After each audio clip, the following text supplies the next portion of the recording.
Hey guys, it's your boy Valdo, and I'm here to talk about Cold Snap. Now, Cold Snap is a lot better than it was, and today we're going to talk about what makes that the case, as well as, I guess, showing you guys how far we've gotten with the skill. I've been a bit busy, but I can at least show you where I'm at. The first thing being the new statistic called Cold Damage Over Time Multiplier. Now, what this allows you to do is take um, essentially your base cold damage and multiply it additively. I honestly don't fucking know what that means, but the reality of it is it's better than increased, but not as good as more. So take it where you can. It comes on scepters, comes on wands. Just get it. And if you like, you can run this scepter, which is a pretty sweet scepter. Um, and then beyond that, we then have Bone Chill. Now, Bone Chill is great. It is a more damage multiplier with the change to Chill, which then, for example, your Chill effect would then also increase your damage taken by the enemy. So it just takes that defensive mechanic and makes it an offensive mechanic, and that damage is considered a more damage multiplier. So this thing gets pretty powerful. It gets up to like 59% more cold damage over time, or something of like that, making it really the best in slot in terms of these sockets. Now there is an argument that Bone Chill can reach that high damage with your Chill effect outside of socketing it, because if you've got another damage over time ground source, or I mean a chill ground source, it would multiply your damage regardless. So it's an optional thing. You can use it whether you want to use it or not, but right now we're running it. We run Ellie Focus, Bone Chill, Control Destruction, Cold Snap, Efficacy, and Hypothermia for our Cold Snap. And Cold Snap, uh, as of right now, is quite powerful by itself, even without Val Cold Snap, which I would be running if I'd ever taken the moment to go buy Val Cold Snap, because I haven't found it yet. But besides that, feels pretty good. And beyond that, we use Orbistorms with Frostbite as usual, and soon Ellie Weakness. And then we use Vortex as our secondary setup with Hypothermia and Bone Chill. This skill is instant now.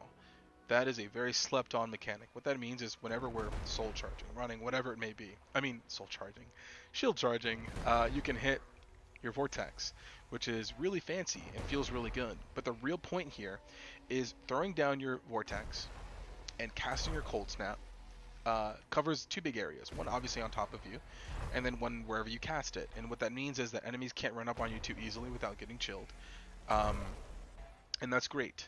And now kind of for the hidden gem, which if you've been paying attention to my skill bar, aspect of the spider. So yeah, we're back in bestiary, bitch, and that means that we've got one of these. Now, aspect of the spider is extremely powerful, as it gives your enemies 5% increased damage taken by elements, which means, or I'm sorry, just base increased damage, so all forms of damage, and what that kind of translates to is 5% more damage, or 15% since you can get 3 webs on them. It also hinders them, so on top of taking more damage and hindering, and the chill effect, it's just another offensive defensive mechanic that I'm finding a lot of use out of. So it's really cool. It's just an excellent mechanic.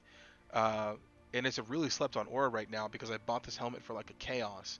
And the dream is to actually get this on like a ring or like, something that's not socketed, so that I can run my Vortex in my helmet with like Hypothermia, increased AoE, Shaper helmet. But that's another time. But besides that, I'm going to show you guys kind of what this build really looks like. I hate to ramble with you guys, but let's kind of show off the feel good of Cold Snap. Now, the first thing you'll notice is when I get close to enemies, they start to slow down because they're hindered. So, feels really good. It's another defensive mechanic, and it makes them look really stupid. So before I die, I'm going to throw down a Cold Snap and a Vortex, and they just melt. Also, we're going Trickster. Trickster Shadow, and that is because Trickster Shadow is my favorite class. But outside of it being my favorite class, it's also got a lot of cast speed. Ooh, this is probably too loud for you guys. And all that cast speed allows us to cast our multitude of spells very quickly. So while my boy Einhar runs through this with me with an AR-15, I'm going to show you the, I guess, viability of this skill. We use Elemental Equilibrium as well, because we care most about the cold damage over time. And we kind of bounce that Equilibrium back with Orb of Storms. Um, Elemental Equilibrium is just a keystone on the passive tree that allows you to reduce an enemy's resistance by 50%. That is like 50% more damage multiplier in most situations in order to, I guess, increase your damage. But the point is that to apply it, it's based on the skill you hit with. So, of course, getting hit by one element makes the enemy resist that element, but not the other two. And so what we do is we use Cold Snap to apply the first time, and then Orb of Storms to essentially permanently make them not resist cold. And so our damage over time effect just murders them. The initial hit of Cold Snap is powerful, but it's not very useful as it only obviously applies once. And my map is bugged. But yeah, it's quite powerful. If I had Val Cold Snap, it would be even more powerful. But I am kind of, I don't know, just kind of stuck playing it. It just feels great. And it clears a lot faster than this. I'm just kind of like paying a little bit more attention to you guys. And then Betrayal guys, we just kind of lay everything down. And then we get our frame rate fucked. And yeah, they just kind of died and I wasn't really looking at them, but that's the beauty of these types of skills. What I'm going to do is, really quickly, we're going to deal with these guys. Execute. And she is going to betray Hillock. Go ahead.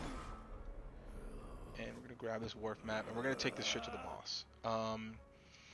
So the single target damage is really good, especially without Val Cold Snap. But just remember that it gets better than this. And it also makes it really easy to just boss because of how slowed they get. So, and that's it. So, and I didn't even have to cast. I could have just walked away, but considering how often Orb of Storms is casting, I've not done any real math on this, and I really should, but casting it multiple times is actually increasing your damage because Orb of Storms casts significantly quicker. Every 0.28 seconds, the enemy is being hit by electric damage, and in between each of those 0.28 seconds, you can drop your Cold Snap for a more damage hit, a single hit, and then the damage over time, of course, getting multiplied by the reduction there. But yeah, that's kind of the skill in a nutshell. It feels super good. I'm going to be doing some more updates, but as of right now, guys, it's been a lot of fun, and I hope that this gets a little bit more, well, I'm sorry. I hope that my next build isn't exactly another Cold Snap build, but sometimes I can't help it. I have to play Trickster. But thank you guys. Have a good one, and enjoy.